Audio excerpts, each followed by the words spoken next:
Hello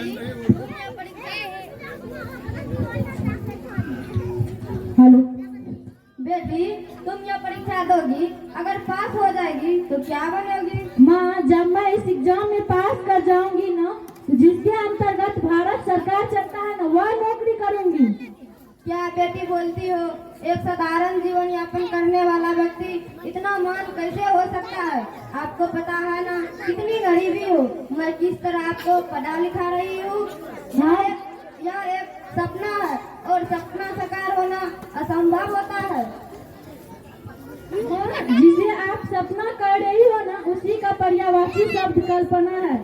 यह सपना सफल होना मेरा कर्तव्य है। अब जिस कल्पना को इतने लालन पोषण से पाले पोसे हैं, इतनी मेहनत करके अच्छी से अच्छी शिक्षा दी है, वह कल्पना अगर कल्पना नहीं बनी तो उसके लिए धिक्कार होगा, धिक्कार।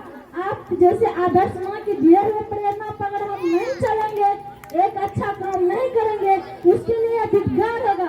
आप जैसे आदर्श माँ की दिए हुए प्रेरणा पर चलने से मुझे विश्वास नहीं माँ, दृढ़ संकल्प है कि मैं एक दिन जरूर महान बनूंगी और आपके सपनों को जरूर पूरा करूंगी।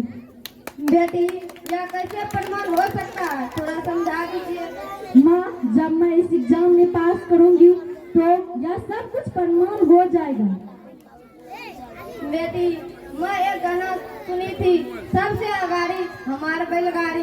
आज लगता है यह मेरे मन में सपना ही रह गया।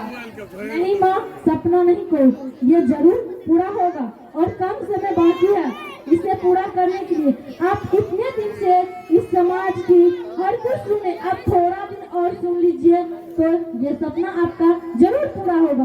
कोई कुछ के उसकी बात पर ध्यान नहीं दीजिए माँ, आप अपनी बेटी पर ध्यान दीजिए और अपने सपनों को पूरा करने के लिए संघर्ष कीजिए। मैं भी संघर्ष कर रही हूँ।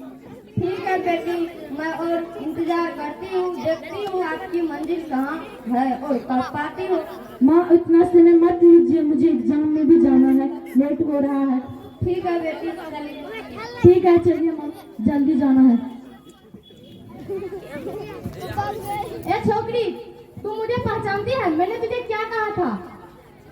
हाँ हाँ भैया, आपको पहचानती हूँ, आप राजू भैया है ना? तुम्हें बोले थे एग्जाम नहीं देना है, एग्जाम हम देंगे, पहला स्थान हम प्राप्त करेंगे, समझ गई? तुम वापस हो जाओ। देखिए ना भैया, कल तो हम और आप तो साथ साथ स्कूल से आए, इतना जल्दी इतना कम समय में आप क्यों बदल गए भैया? जाने दीजिए ना, आपको मैं पहले कह दिए थे ना एग्जाम देंगे, लेकिन 5 प्रश्न का हल नहीं करूंगी, आप पहला स्थान पे आ जाइएगा। तुम अभी भाई मत बोलो, भाई भाई बोल के तुम हमको फुसलाना चाहते हो। छोटी मुंह बड़ी बात, एक तो नीचे कुल की बेटी हो, आर्थिक स्थिति ठीक नहीं है, तुम अपने को होशियार समझते हो। देखते हो इस बदमाश को, अगर तुझे मारने के लिए बोल देंगे तो तुझे कुट्टी कुट्टी करके अलग कर देगा। देखो शेरू, यह छोकरी किसी भी हाल में परीक्षा केंद्र पर न जाए, हमें परीक्षा केंद्र पर जाने में विलम्ब हो रहा है, हम चलते हैं। तुम परीक्षा देने के लिए नहीं जाएगी, सुना? अगर जाएगी तो तुम्हारा खैर नहीं होगा, तुम वापस घर जाओ। नहीं शेरू भैया, जाने तो दो ना प्लीज। आप जानते हैं ना मेरी माँ कितनी गरीब से पढ़ाई लिखाई है, जाने दो ना प्लीज, हाथ जोड़ के माफी मांगता हूँ।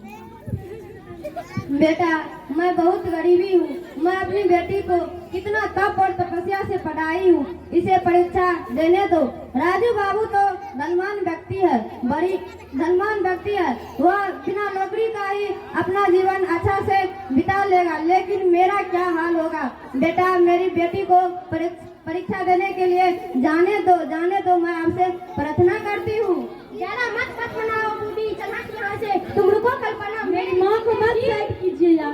परीक्षा केंद्र पर नहीं जाएगी, तुम वापस घर जाओ।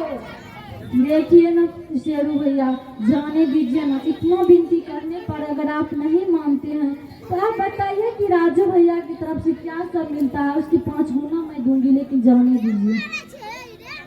हमें तुम क्या दे सकती है? तुम तो एक रोटी के लिए तरसती है, अब तुम हमें क्या दे सकते? अगर तुम परीक्षा देने के लिए चाहती हो तो तुम मेरे घर के पास का जो जमीन है वो मेरे नाम कर देना, मैं तुम्हें छोड़ दूंगा।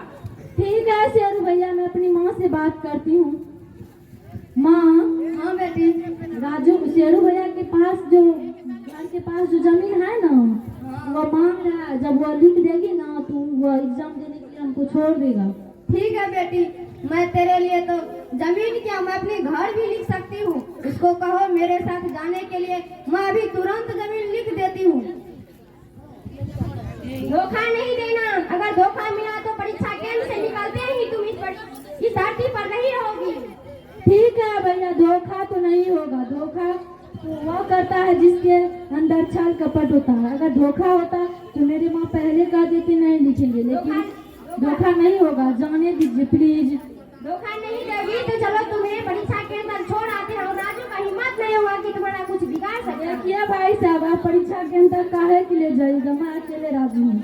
आप जाइए और माँ के साथ जमीन लिखवा लीजिएगा और हम जा रहे हैं। आप लोग ध्यान रखिए, माँ ज्यादा नहीं लिखाएगा, थोड़ा लिख दीजिएगा। ठीक है बेटी, अपना ख्याल रखना, अच्छा से एग्जाम देना। ठीक है।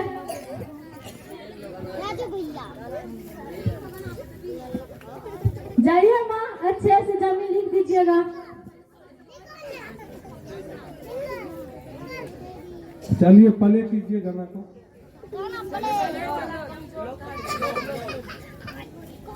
आप लोगों ने देखा, एक तरफ धनवान व्यक्ति का बेटा राजू और दूसरा तरफ एक गरीब पिता और माता के पुत्री।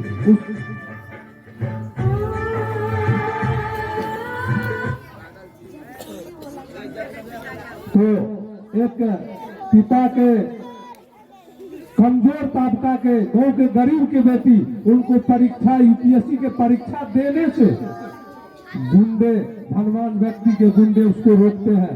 कहते आप क्या दीजिएगा, आपको तो हमें देने के लिए एक मुट्ठी चावल एक रोटी नहीं है, तो आप क्या दीजिएगा। तो देखिए, जमीन अपना पड़ोस की जमीन दे रहे हैं।